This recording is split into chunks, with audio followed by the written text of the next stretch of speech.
অসুবিধা নাই রে, দুনিয়া দেখেছি জীবনের কাউকে যদি ফাঁসি দেওয়া হয় সরকারি আদালতে, জীবনের শেষ মুহূর্তে একটা ইচ্ছা পূরণ করা হয়, তাকে ইচ্ছা পূরণ করা হয়, আজরাইল রে এটা আমার জীবনের শেষ সময়, আমি জানি না আমার এরকম শেষ ইচ্ছাটা পূরণ হবে কিনা।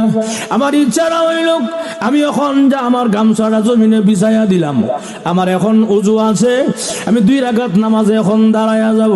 তবে আমার ইচ্ছা হইল প্রথম রাকাতে আমার গায়ে তুমি হাত দিও না, দ্বিতীয় রাকাতের প্রথম সেজদা আমার গায়ে তুমি হাত দিও না।